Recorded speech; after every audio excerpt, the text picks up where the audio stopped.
How badly have the media fallen in public trust, and why did it happen? I sat down with Steve Krakauer, author of the Fourth Watch newsletter, who's out with a new book, Uncovered: How the Media Got Crazy with Power, Abandoned Its Principles, and Lost the People. Steve Krakauer, in person, welcome. Hey, great to be here on set. You interviewed my Fox colleague, Will Cain, who, like you, spent a few years at CNN. You quote him as saying that during the Trump years, CNN traveled the path from bias to agenda to propaganda. The mission was to attack Donald Trump and, by extension, attack anything on the right, any opinion, any ideology, any news story from the right. Do you agree with that? I think that Will makes a compelling case there. I don't know if I would call it straight up propaganda, but I do think that what we saw, for a variety of reasons, I think there were some business elements to it. Trump was great for ratings. Yep. He was great for clicks. For a while. Yes, right, exactly. Yeah, maybe not so much anymore. For personal reasons, I mean, Jeff Zucker made Trump. Trump made Jeff Zucker when they were at NBC, when the Celebrity Apprentice was going on. So it was personal there also.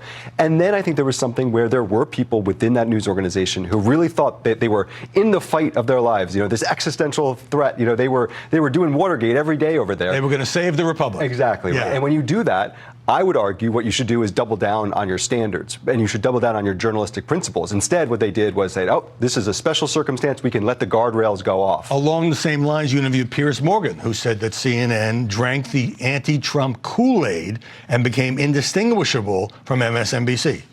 I think that is very fair to say, and that's really unfortunate, because there's a reason why we talk so much about CNN. I think in the broader cultural context, because CNN was the news, you know, and maybe it was boring sometimes, and it was a little crusty, but when news happened, you turned on CNN because you trusted it.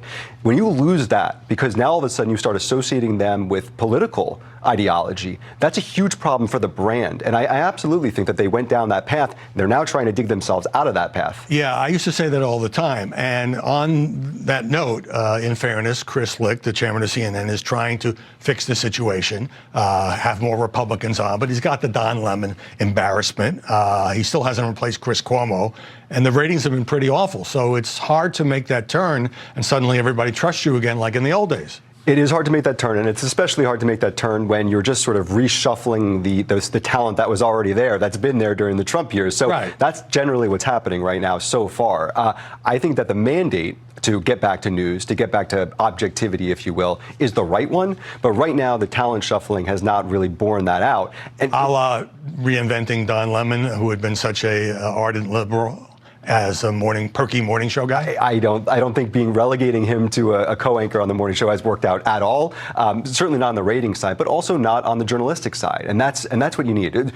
Don't worry about ratings right now, fine. But get back to the journalism. Get back to some people, bring some people, maybe new people in that can actually, fit that mission. Tara Palmieri of Puck told you that tough on Trump stories got you celebrated by the left, and positive stories about Trump got you hated by the left. Right. Yeah. Positive or even just neutral stories got you hated by the left in the Trump years. That's a huge problem. And it's like, where does the incentives come from? So many journalists these days, and I would include myself in this, spend a lot of time on Twitter.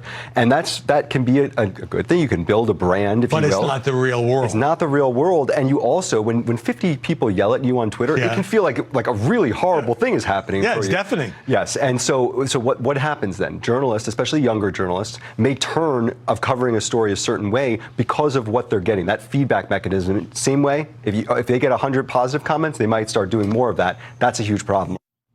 All right, let's do a lightning round. Okay. You write about guilt journalism. What is that?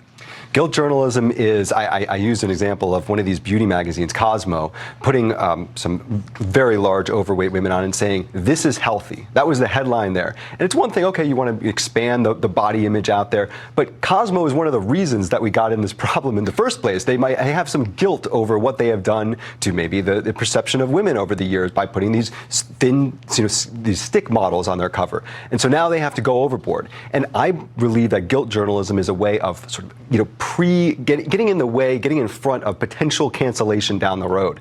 These journalists making up for the past. Right. You just didn't get it. Oh no, now we get it. We're going to just get it preemptively do that. Yeah, we're guilty about how we handled this for years. So now we're going to correct it this way. All right, glance journalism.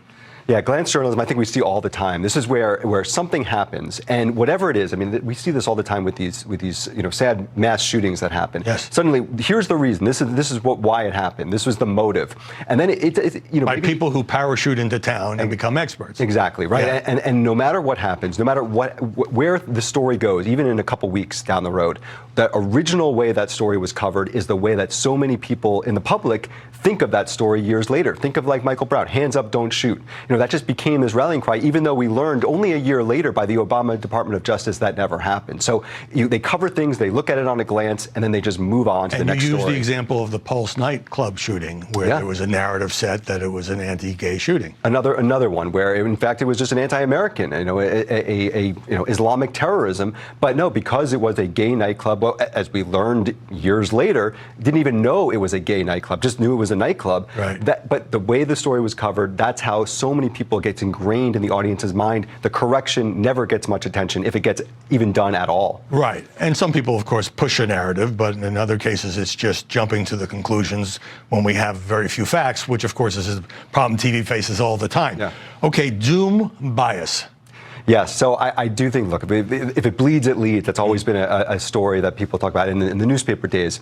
But I do think I saw this with... In the last few days, all you see on cable news is the Alex murder trial. Yes, exactly, right. So that is an element of this. But I also think I connect this a lot with COVID. When we saw COVID, if you cover a story in the most... disastrous way possible. This is really, the next double mutant variant. That was another thing that became this giant story.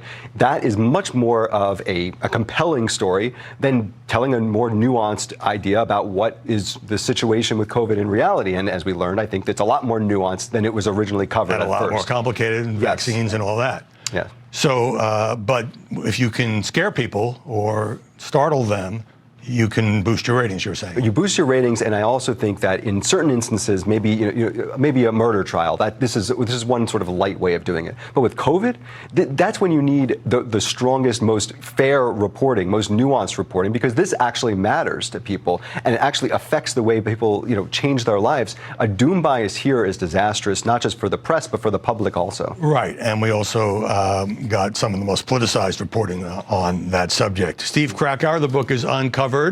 Thanks very much for joining us. Thanks, Howie.